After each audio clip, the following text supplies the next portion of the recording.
My name's Kurt Johnstone. You're watching On The Trowel. In this video I want to show you the basics of how to use a handboard and trowel, and a few little advanced things as well. A few little things that will make you more efficient if you're already a plasterer. Let's just start right at the very beginning. If you've got a handboard that has been used, it'll have a slight build-up. Now the reason I'm telling you that is because when there's a bit of a build-up on your tools, that's porous. If it was just brand new fresh metal, there's no issues. But as soon as you get a build-up, a little bit of plaster built up, it becomes a porous background. And when you put your nice fresh mix of plaster on that, the background will suck the moisture out of the plaster. So what you always do before you start is damp your tools down.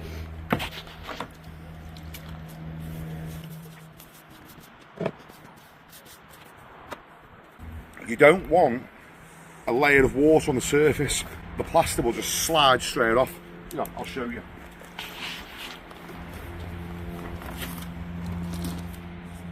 When there's a layer of water on the surface, that's what happens.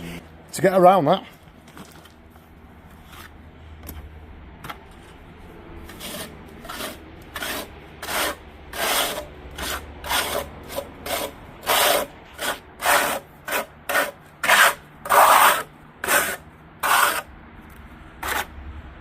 that has now been primed. That's ready to start plastering with. Let's just assume that you're taking out the bucket.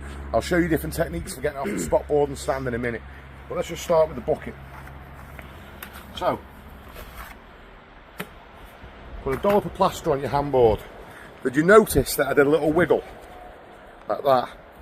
That creates a little bit of suction underneath the plaster. Now what happens is, once you've done that, it sticks. Okay, this is really important. That sticks there. Now if you hold it on the side, it will start to slide. It'll stay there, it won't go anywhere, right? Now the first thing that you want to learn is to get that onto there. Lads, always try and start scooping like this, and the fingers are going in it, and they're pushing it off the end.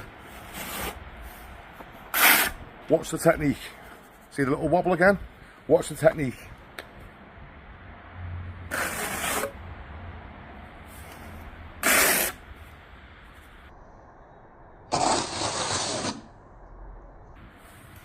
Okay?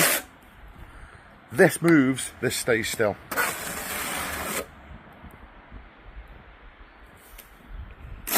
Now, it's the same for the other way.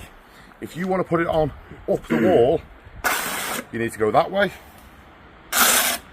If you're going to come down the wall, if you're doing the tops, then you're going to do it that way. So you practice doing that first. Full scoop,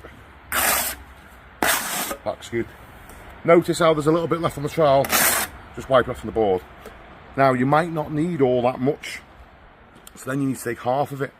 You don't cut it and slice it in half. If you do that, then the other half can potentially start slipping down. Okay? What you actually do is, when you want to take a smaller portion off, is you squash it onto the board. I'll do that in slow motion for you, so you can see what's going on. I'm squashing it onto the board, and I'm making sure that the trowel comes into contact with the end of the board as I come off. You can hear it. Tell you what, coming closer, you can hear it. Yeah, that noise.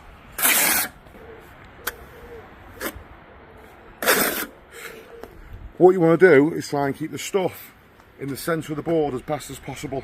So if it starts spreading all out and there's bits over here and bits over here, yeah, just go round it all up, put it back in the centre, one bit there. You can rotate this to get it into better positions, okay? So if it's there now, it doesn't make sense for me to take it that way, because I've got a bit here that'll drop off. So it makes sense to spin that round and take it there. Okay, the stuff's here. If I go that way now, well look, I'll just show you.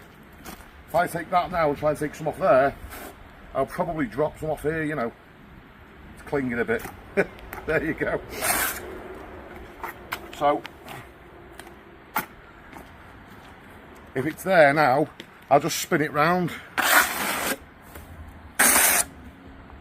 That makes sense. Okay, right, stay with me. Now, little advanced tip for some of the fellas that have been doing this a while and they know that. Let me just show you something else.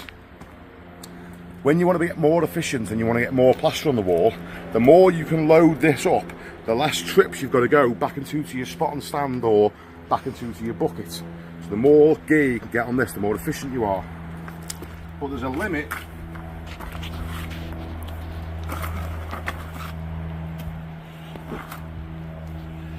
There's a limit to how much you can do, because if I try and squash this now, watch this, if I try and take off a little bit now, that will end up falling off.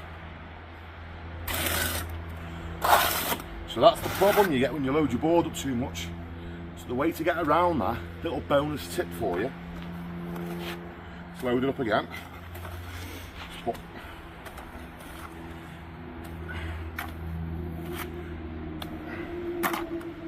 Little bonus tip for you is take it, you'll see me do this in all my videos really, is take it off the front, give it a little wobble. I'm not going to slide over, I'm going to take a bit there,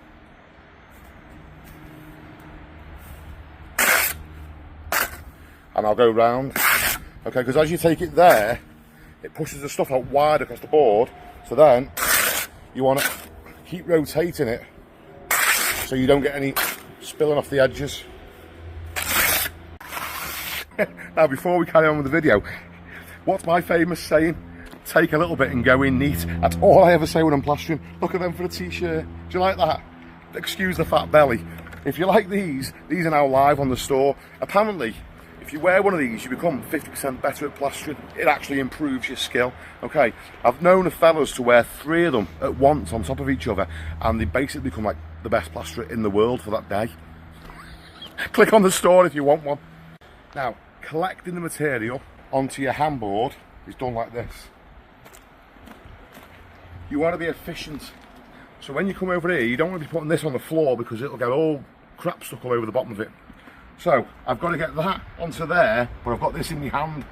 The best place to put this is use this little piggy under here and hook that under there out the way, okay? And use your board, keep the bucket still while you scoop some out, because sometimes, you know, this will be moving around and you're trying to get it, so. And he lives under there whilst you do it, and you're good to go.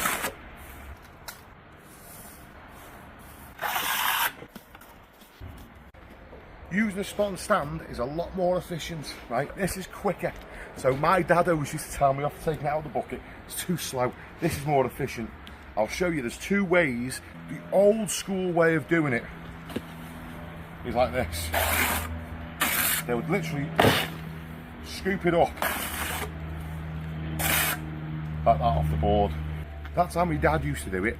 That really, I don't like that way at all. I never really do that. It's an option, but this is how I prefer to do it.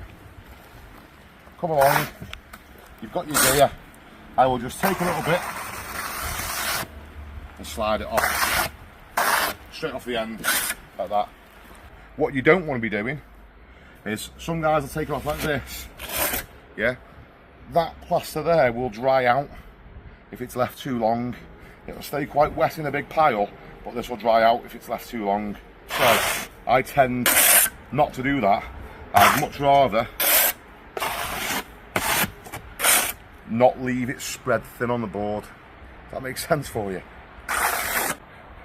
What you find is most fellas learn how to do the job. They're taught how to be a plasterer, a bricklayer, a carpenter, a joiner, whatever. They learn all them skills and they're very good at it. What they don't get taught is, or what they usually don't get taught, is how to bring in leads, how to actually get the phone ringing, how to get the jobs coming in. Right? That's where the sponsors of this video come in. 7 Marketing Agency. These guys, they're like us, they understand exactly what we're trying to accomplish as tradesmen, right? And they've put together a few little things to help us out. So 7 Marketing Agency will build you a website. They will also, if you want them to, set you up a professional email address. and they can take care of all of your social media for you. That's massive to get all these things in one place, under one roof, one person to deal with. They understand as well that cash flow can sometimes be an issue for tradespeople when they're starting out and they're trying to bring work in. They get it, they understand it. You can pay them monthly with 0% interest. When you log on a website and you click and the wheel of death starts spinning, if that wheel of death spins more than twice, I click off. Right? These guys understand that, so they build rapid websites.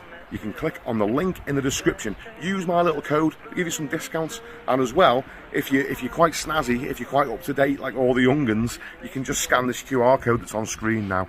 Okay, guys, it's been a pleasure. See you on the next one.